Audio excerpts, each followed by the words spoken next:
Okay, तो इस video में चलिए बात कर लेते हैं हम congestion management and avoidance algorithms के बारे में, है ना?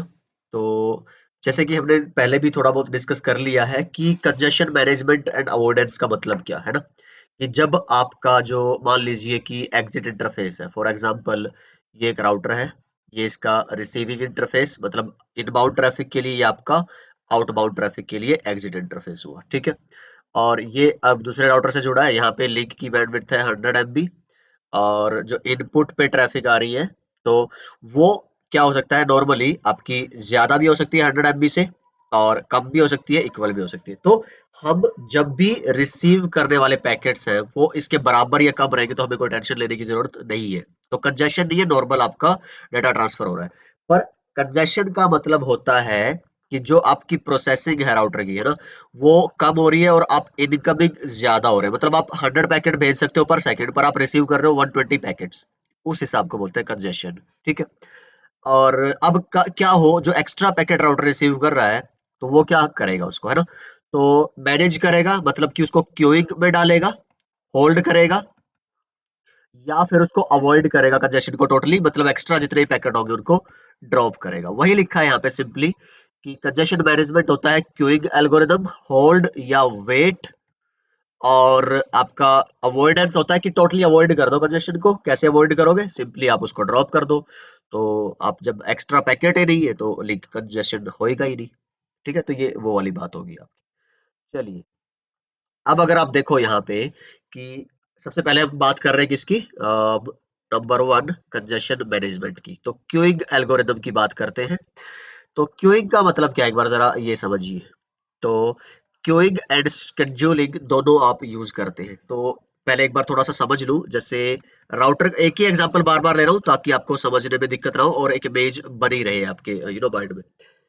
अच्छा, मान लीजिए ये 100 MB अगेन, या फिर ये राउटर 100 पैकेट प्रोसेस कर सकता है। आपने पहले ही प्रायोरिटाइज करा दिया कि अगर पैकेट की प्रायोरिटी है प्लेटिनम या हाईएस्ट, तो वो होगा कौन सा, वॉइस का पैकेट। और इसकी अगर प्रायोरिटी है मान लो गोल्ड, तो ये होगा वीडियो का पैकेट। फिर अगर इसकी है सिल्वर, है ना, इस तरह से तो अलग अलग, मान लो ये टेलनेट है, एफटीपी है, या मेल है, या फिर नॉर्मल इंटरनेट की ट्रैफिक है ना? तो जैसे ही वो रिसीव करे, चाहे आपका कंजेशन नहीं है, प्रोसेस करता है 100 पैकेट, मिल रहे उसको 90 पैकेट, पर फिर भी स्केड्यूलिंग तो हमेशा इनेबल होगी ही होगी। समझिए इस बात को जरा। और स्केड्यूलर ही बताएगा कि सबसे पहले कौन सा पैकेट प्रोसेस कराना है, इवन कंजेशन नहीं है, ध्यान से सुनिएगा। तो वो देखेगा, यार ये मेरा वॉइस का पैकेट रिसीव हो रहा है, तो ये मैं क्या करूंगा, सबसे पहले भेजूंगा इस लिंक से, उसके बाद बाकी पैकेट भेजूंगा, ठीक है? तो स्केड्यूलर तो हमेशा चलेगा। लेकिन क्यूइंग पिक्चर में तभी आती है जब होता है कंजेशन, ठीक है? मान लो प्रोसेस कर सकता है 100 पैकेट, मिल रहे हैं 130 पैकेट, तो जो 30 पैकेट है उनको ये क्या करेगा, क्यू में डालेगा। तो पहले जो मेन 100 पैकेट होंगे हाई प्रायोरिटी वाले वो प्रोसेस होंगे, फिर 30 को डिसाइड करेगा स्केड्यूलिंग के हिसाब से कि अब इनमें से पहले किसको भेजना है और बाद में किसको भेजना है। तो ये टेम्पररी स्टोरेज है एक्सेस पैकेट के लिए, क्यूइंग। तो ये ध्यान रखना है आपको। तो बाकी चीज़ जो मैंने इसको बता दी आपको, यही एक इस वाले पार्ट के अंदर मेरे को एक इम्पोर्टेंट पॉइंट था जो मेंशन करना था, ठीक है? सो अगर आप आगे चलते हैं, देखिए जरा। तो कंजेशन होने के दो तरीके हैं, हाँ, ये दो रीजन है कि या तो आपका जो इनपुट इंटरफेस है वो हायर है आपके आउटपुट से। इनपुट आपका गिग इंटरफेस है और आउटपुट आपका फास्ट इथरनेट है, तो ऑब्वियसली यहाँ पे तो कंजेशन होना ही है भाई, है ना? या फिर ये भी फास्ट इथरनेट है और ये भी फास्ट इथरनेट है, पर रिसीव कर रहे हो दो इंटरफेसेस और भेज रहे हो आप एक इंटरफेस से, तो ये रीजन हो सकता है, ठीक है? तो जी वही बात होगी फिर बाकी तो। और इसमें क्या रहेगा? अच्छा, अब क्यूइंग एल्गोरिदम की बात करते हैं, कंजेशन मैनेजमेंट की बात कर रहा हूँ, अगेन मैं फिर बोल रहा हूँ कंजेशन मैनेजमेंट, और इसमें किसकी बात करते हैं, क्यूइंग की, ठीक है? तो पहले हम बात कर रहे हैं यहाँ पे लेगेसी एल्गोरिदम्स की, और फिर हम बात करेंगे मॉडर्न एल्गोरिदम्स की। तो यहाँ पे ये बातें लिखी हुई है कि पहले के जो नेटवर्क्स थे उनमें हम नो जो वॉइस एंड वीडियो और जो रियल टाइम ट्रैफिक थी उसके बारे में हम ज्यादा बातें नहीं करते थे, क्योंकि ये जो एल्गोरिदम वगैरह है ये designed before these traffic times came into picture. तो एक एल्गोरिदम है फीफो। तो फीफो क्या होगा, वही एग्जांपल लेके चलता हूँ, इनपुट इंटरफेस, आउटपुट इंटरफेस। तो राउटर पैकेट प्रोसेस कर सकता है 100 पैकेट पर सेकंड, ठीक है? तो इसमें क्या होता है कि जितनी भी बफर मेमोरी होगी, है ना, मान लो आपके 150 पैकेट आ रहे हैं, तो जो 50 पैकेट थे वो ऐसे लगा दिए जाएंगे लाइन में, एक ही लाइन में, एक ही क्यू है ये ऐसे। और जो पहले आएगा इसमें कोई प्रायोरिटी नहीं है, कोई क्लास नहीं है, जो पहले पैकेट आया राउटर ने उसी को प्रोसेस कर दिया। पहले इंटरनेट का, यूट्यूब का भी हो सकता है, और उसके बाद वॉइस का आएगा, तो उसको नहीं फर्क पड़ता भाई वॉइस का ड्रॉप होगा, नहीं, उसके लिए तो जो पहले आ रहा है वही भगवान है, बस। अच्छा जी। उसके बाद राउंड रॉबिन में क्या है आपकी बनती है फिर अलग अलग क्यूज ऐसे बन जाएगी कि अब की बार आप ये अलग, ये क्यू होगी, एक क्यू बनी, दूसरी क्यू, तीसरी, मतलब अलग अलग लाइनें बन गई अब, है ना। जैसे आप रेलवे स्टेशन पे जाओ या फिर आप मेट्रो में जाओ, एक ही लाइन में सब नहीं खड़े होते, अलग अलग लाइनों में खड़े हो जाते, बॉयज अलग है, गर्ल्स अलग है, इस तरह से। तो जी इसके अंदर फिर आप क्या करते हो राउंड रॉबिन में, इक्वली हर किसी लाइन से एक एक पैकेट भेजते हो, इस तरह से, है ना। तो इसमें ना किसी को हाई प्रायोरिटी मिलती, ना किसी को कम मिलती, ना सारे एक ही टाइम पे होते, तो अलग अलग क्लास के बेस पे आप अलग अलग एक एक करके भेजते जाते हो ना, कि भाई चल पहले तेरी बारी, फिर तेरी बारी, फिर तेरी बारी। तो ना किसी के साथ आप ज्यादती कर रहे हो, ना आप किसी को फेवर कर रहे हो। तो ये, पर इसमें ये बात जरूर है कि मान लो ये वॉइस वाला है, तो इसको भी सेम ट्रीटमेंट मिल रहा है, और ये यूट्यूब की ट्रैफिक को इसको भी सेम ट्रीटमेंट मिल रहा है, तो इसमें कोई प्रायोरिटी वाला फंडा नहीं है। अगर आपको ये भी चाहिए इस तरह से क्यू बेस भी और प्रायोरिटी भी चाहिए, तो सिस्को का है कि ये वेटेड राउंड रॉबिन, इसी में सिस्को ने अपना एक खुद का डाल दिया है कि भाई या फिर मान लो, हाँ ये सिस्को का नहीं है, इसी के अंदर इन्होंने लगा कि यार थोड़ा सा इम्प्रूव करते हैं, तो आप वॉइस को बोल दो कि भाई इसको एक्स्ट्रा प्रेफरेंस, प्रेफरेंस तो नहीं कहूंगा, इसको ऐसे समझ लो जैसे नॉर्मली राउंड रॉबिन में आपकी 5 तरह के ट्रैफिक होगी ना, तो इसको भी 20% मिलेगा बैंडविड्थ का, इसको भी 20%, इसको भी 20, इसको भी 20 और इसको भी 20, मतलब ये हुआ 100 पैकेट अगर प्रोसेस होते हैं तो सबके 20-20 पैकेट प्रोसेस होंगे अगर 5 तरह की ट्रैफिक है तो, सिंपल। पर अगर आप चाहते हो कि वेट देना, भाई मैं चाहता हूं मेरी वॉइस के ट्रैफिक के 30 पैकेट प्रोसेस हो, बाकियों के सब 70 बचे, तो देख लो किसी के 15, किसी के 12, किसी के 20, उस तरह से वेट करवा रहे हो आप कि एक के ज्यादा बाकियों के कम, उसको बोलते हैं वेटेड राउंड रॉबिन। है तो राउंड रॉबिन मतलब कि हर एक क्यू से पैकेट उठाए जाएंगे, पर अब एक एक नहीं उठाया जाएगा, अब इसके मान लो 2 उठा लिए, इसका सिर्फ एक ही उठाया, है ना, इस तरह से होता है। इसी के अंदर अब आप डाल सकते हो कस्टमाइज्ड, सिस्को ने अपनी बना दी कस्टम क्यूइंग, ठीक है। तो सिस्को का जो इसी का फ्लेवर है या इम्प्रूव्ड वर्जन है, that is your custom queuing, ठीक है।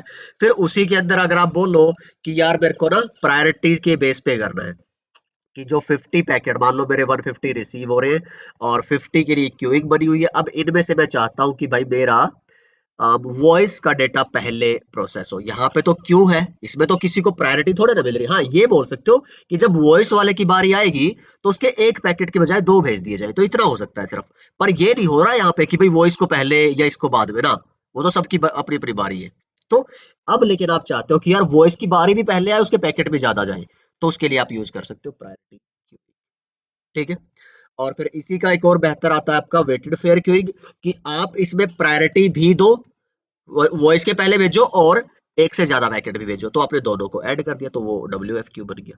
तो ये आपके लेगेसी एल्गोरिदम जिसकी हम बात कर रहे हैं कि जो चलते थे, और इनमें से तो अभी मेरे ख्याल से कोई यूज नहीं होगा, हाँ इन्हीं के इम्प्रूव्ड वर्जन अलग अलग उसके नाम हमने अलग कर दिए हैं, और पर इन्हीं से वो इवॉल्व हुए हैं, अगर आप एक तरह से देखोगे, अगर मैं आपको दिखाऊंगा अभी, ठीक है। तो इंस्पिरेशन यही रही है, इन्हीं को देख के ही वो इनकी कमियों को सुधार के वो बनाए गए हैं।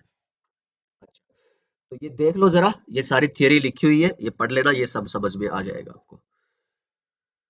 राउंड रॉबिन है आपका, WRR वेटेड राउंड रॉबिन है, फिर कस्टम क्यूइंग है, फिर आपका PQ है, और ये WFQ है। तो ये थे आपके लेगेसी एल्गोरिदम्स। ओके। तो अब अगर आप बात करोगे मॉडर्न क्यूइंग एल्गोरिदम की, है ना, तो यहाँ पे दो ही लिखे हुए हैं, पहले 6-7 थे, अभी सिर्फ कितने हैं, दो हैं। तो एक है क्लास बेस्ड आपका वेटेड फेयर क्यूइंग, और एक है लो लेटेंसी क्यूइंग। तो अगर आप देखोगे ना करंट क्यूइंग एल्गोरिदम, ये आपकी क्या बोलते हैं, जो क्या कहते हैं, एक तो रियल टाइम ट्रैफिक जो डिले सेंसिटिव है, तो उसमें डिले गारंटेड होता है कि आपको वेरिएबल डिले ना मिले, और अगर नॉन रियल टाइम ट्रैफिक भी है तो उनको बैंडविड्थ एक पर्टिकुलर मिले कि भाई इतनी बैंडविड्थ मिले ही मिले इस टोटल में से, और आपके पैकेट लॉस ना हो। तो ये दोनों तीनों चीजें हैं, डिले भी ध्यान रखना है, और आपका क्या बोलते हैं, लिखा नहीं है क्या इसमें, delay guarantees while not starving, हाँ अदर टाइप ऑफ ट्रैफिक जो आपकी, वो भी भूखी ना मरेगा। सेंस क्या हुआ, स्टार होता भूखा मरना, कि भी ऐसा नहीं है अपनी सारी प्रायोरिटी सारी बैंडविड्थ सिर्फ वॉइस और वीडियो को ही दे दी, नहीं, आप बाकी भी ट्रैफिक का ख्याल रखो, हाँ लेकिन उतना मत रखो जितना आप वॉइस एंड वीडियो का रखो। और नॉन रियल टाइम के लिए भी आप क्या बोलते हैं, पैकेट लॉस उनके भी नहीं होनी चाहिए। तो काफी सारी चीजों को ध्यान रख के आपने दो बना दिए। इनमें से अगर मैं बात करूं, ये होता है आपका, अगर सिर्फ नॉन रियल टाइम कम्युनिकेशन के लिए आपको क्यूएस कॉन्फ़िगर करना है तो दिस वन। इसी में अगर आपको अब रियल टाइम के लिए कॉन्फ़िगर करना है तो इसके अंदर बोल दो लो लेटेंसी क्यू, मतलब कि ये आपको बैंडविड्थ गारंटी देता है और ये उसके साथ साथ आपको डिले की भी गारंटी देता है कि आपको फिक्स्ड डिले मिलेगा। ठीक है, तो ये दोनों आपके हैं। अब देख लो जरा, यहाँ पे सारा लिखा हुआ है, क्यूइंग का वही सारा गेम है, और आई गेस इसमें कोई दिक्कत आने वाली बात होनी नहीं चाहिए। फिर भी अगर कोई इश्यू आता है तो just let me know in the comment, और you can mail me and I will clarify. वैसे तो ये मटेरियल मैंने लिखा हुआ है, जो आपकी थियरी है ना वो इस हिसाब से है कि आपको ना ही आए दिक्कत। तो यहाँ पे अगर मैं आपको दिखाऊं, ये वाला समझ जाओगे तो मतलब कि फिर सारा इसी का गेम है। कैसे है कि भाई, अगर आप यहाँ देखोगे कि हमने क्या कर दिया है कि ये देखो, मेरे पास एक दो तीन चार पाँच छः छः क्लास बना दी मैंने। याद है क्लासिफिकेशन, सबसे पहला काम वो ये है। एक क्लास मेरी बनी वॉइस, जो हाई प्रायोरिटी है, यहाँ पे सबसे हाईएस्ट प्रायोरिटी, आप ये बोलो हाईएस्ट। फिर वीडियो, ये हाई है। फिर सिग्नलिंग, ये मेरी मीडियम है। बल्क डाटा मेरा, या बोल दो मीडियम हाई है, ये मीडियम है, ये लो है, और ये मेरी बेस्ट एफर्ट मतलब लीस्ट है। तो ये आपकी क्लासिफिकेशन होगी। उसके हिसाब से आपने डिवाइस कॉन्फ़िगर कर दिए, मार्किंग करवा दी आपने। फिर उसके हिसाब से जब कंजेशन होगा तो क्यूइंग हो जाएगी आपकी। अब जब क्यूइंग हो रही है तो ये देखो जरा, ये C B W F Q Q है, मतलब कि जब आप नोड रियल टाइम, तो ये देखो सिग्नलिंग, बल्क, बल्क डेटा हो गया, मान लो आपको कोई बैच प्रोसेसिंग करवानी है और वो सब, मान लो जैसे क्या होता है ना कि अगर आपने क्लाउड पढ़ा हो, उसमें एक टर्म आती है, पता नहीं क्या, एडब्ल्यूएस का मुझे याद है, ओशन स्टोरेज था या स्नो स्टोरेज था, पता नहीं, नहीं शायद क्या था, ग्लेशियर स्टोरेज वो होता है एक, बताना मुझे अगर आपने क्लाउड पढ़ा है तो। शायद मुझे जहां तक याद है, मैंने पढ़ा था जब लास्ट टाइम, तो ग्लेशियर स्टोरेज बोलते हैं उसको। ये है, मान लो टी सीरीज वालों को ना अपने पुराने गाने हैं, वो किसी ऐसी स्टोरेज में स्टोर करवाने हैं जो रेगुलर यूज ना हो, पर हाँ जब भी कभी कोई यूज करे थोड़ा डिले आएगा नॉर्मल ट्रैफिक से, नॉर्मल नए गानों से, ये थोड़े स्लो लोड होंगे पर हो जाएगी। तो ये कम खर्चे वाली बहुत बल्क में स्टोरेज मिल जाती है अमेजोन से, टी सीरीज वालों या किसी को भी, तो अपने पुराने गाने वहां पे डाल के रख देते हैं। ठीक है, तो वो इस तरह की प्रोसेसिंग का जो भी आप बात हो रही है, तो नॉन रियल टाइम है, और उसकी बात हो रही है। पर जब भी आप देखोगे, एलएलक्यू किसके लिए यूज हो रही है, आपकी रियल टाइम कम्युनिकेशन के लिए। वो देखो voice and video, capital V voice के लिए होगा और स्मॉल वी आपका वीडियो है, ये देखो यहाँ पे। तो जब भी आपको रियल टाइम कम्युनिकेशन के लिए क्यू मैनेजमेंट करवाना है तो आप एलएलक्यू, लो लेटेंसी, जहां पे आपको स्पेशल डिस्कस किसका ही करना है, डिले का। और इसमें डिले का चक्कर नहीं है, इसमें आपको bandwidth guarantee, no packet loss, वो यहाँ पे करवाना है। ठीक है, तो आई होप ये आपको समझ आ गया होगा। अब यहाँ पे देखो, जब आप रिसीव कर रहे हो, राउटर जब पैकेट इनको ट्रांसफर करेगा या प्रोसेस करेगा, तो सबसे पहले किसको प्रोसेस करेगा, वो आपकी वॉइस को, फिर वीडियो को, फिर उस हिसाब से। आई गेस अभी आपको समझ आ गया होगा। ठीक है जी, तो यहाँ पे यही लिखा हुआ है। और congestion avoidance, okay. Congestion avoidance का मैंने आपको बताया ही था वैसे तो, कि जिसमें आप पैकेट ड्रॉप कर देते हो, जितने भी एक्स्ट्रा पैकेट ड्रॉप होने वाले। अच्छा, इसमें भी थोड़ा ऐसा नहीं है कि आप सोचो कि यार जो भी फालतू होगा उसी को ड्रॉप कर दो। राउटर है, 100 पैकेट प्रोसेस कर सकता है पर सेकंड, इसको मिल रहे हैं 120, तो आप आंख बीच के 20 पैकेट को ड्रॉप कर दो, ऐसा नहीं है। इससे कुछ प्रॉब्लम हो जाती है, जिसको एक प्रॉब्लम है जिनमें से आपके टीसीपी ग्लोबल सिंक्रोनाइजेशन एक प्रॉब्लम, आई एस मैंने लिखा होगा अगली स्लाइड में कहीं पे, तो ये देख लेना। यस, ये लिखा है टीसीपी ग्लोबल सिंक्रोनाइजेशन। ये प्रॉब्लम ये होगी, मान लो आपके 20 पैकेट ड्रॉप हो रहे हैं ना, और आपके टीसीपी के पैकेट है, तो आप ऐसे यूज कर रहे हो कि भाई मैं ट्रैफिक भेज रहा हूँ भेज रहा हूँ भेज रहा हूँ ना, मेरा प्रोसेस हो जा रहा है, और ये वो पॉइंट आ गया जहां पे आपके राउटर की क्यू फुल होगी। मतलब जो उसका शेड्यूलर था ना वो फुल हो गया, मतलब राउटर 100 पैकेट प्रोसेस कर सकता था, उसने प्रोसेस कर लिए। अब जितने ही पैकेट आएंगे वो सारे क्या होंगे, ड्रॉप। तो या तो सारे प्रोसेस ही हो रहे थे पैकेट टीसीपी के, या सारे ड्रॉप हो जाएंगे। फिर जब वो 100 से कम जाएगा, फिर वो उसको क्या करने लगेगा, प्रोसेस, और फिर क्या होगा, सारे पैकेट प्रोसेस होंगे। जब फुल हो जाएगा फिर सारे पैकेट ड्रॉप होंगे। तो इसको बोलते हैं, इस प्रॉब्लम को, ग्लोबल सिंक्रोनाइजेशन, कि या तो आप भेजे ही जा रहे हो या फिर सब ड्रॉप ही करे जा रहे हो। तो इससे आपकी परफॉर्मेंस पे बहुत हिट होता है, तो इसको अवॉइड करना होता है। तो ये जो पैकेट हो रहा है ना, कि एक्स्ट्रा जितना भी आप ड्रॉप कर रहे हो उसको बोलते हैं टेल ड्रॉप। क्या बोलते हैं, शायद पिछली स्लाइड में था या आगे आएगा। टेल ड्रॉप, टेल मतलब कि 1 2 3 और ये 100, तो इसके पीछे जो ट्रेल आती जाएगी पैकेट्स की, है ना। तो यहाँ तक हो गए, ये प्रोसेस हो चुके होंगे, पर सेकंड इतने ही होंगे, और अगले पैकेट ड्रॉप। ये होता है टेल ड्रॉप। पर आप टेल ड्रॉप नहीं चाहते, उससे ये प्रॉब्लम जो मैंने अभी आपको बताया, इसके लिए होता है मैकेनिज्म, रैंडम अर्ली डिटेक्शन। तो आप क्या करते हो, क्यू को पढ़ो, 4 क्यू है, 8 क्यू है, 64 क्यू है, जितनी भी, और इसको डेप्थ को देखते जाओ। तो आप इसके हिसाब से देख लोगे कि यार ये कम प्रोसेस हो रहा है, तो इसको आप ज्यादा ड्रॉप मत कराओ, तो क्योंकि ऑलरेडी प्रोसेसिंग हो। इसकी प्रोसेसिंग बहुत ज्यादा हो रही है, तो इसके कुछ पैकेट ड्रॉप करवा दो। तो यहाँ पे आप रैंडमली क्या बोलते हैं, उसकी तरह, टेल ड्रॉप की तरह, सबको डिलीट ना करवा के, सबको क्या बोलते हैं आपका, ड्रॉप ना करवा के, किसी क्यू से कुछ ड्रॉप करा दो, किसी क्यू से कुछ ड्रॉप करा दो। तो इससे वो जो ये प्रॉब्लम है ना, ये नहीं आएगी आपकी। ठीक है, तो एक स्मूथ चार्ट बना रहेगा, क्योंकि कभी किसी ट्रैफिक की कोई पैकेट लॉस हो जा रहे हैं, कभी किसी ट्रैफिक के कुछ पैकेट ड्रॉप हो जा रहे हैं। ठीक है, सिस्को में इसी को बोलते हैं डब्ल्यू रेड, वेटेड। अब आप यहाँ पे बता सकते हो कि किसके ज्यादा पैकेट ड्रॉप करो और किसके कम पैकेट। मान लो ये मेरी वॉइस की ट्रैफिक है, इसके कम ड्रॉप करो, मेरी ये मान लो इंटरनेट की ट्रैफिक है, इसके ज्यादा कर दो, तो उसको बोलते हैं डब्ल्यू रेड।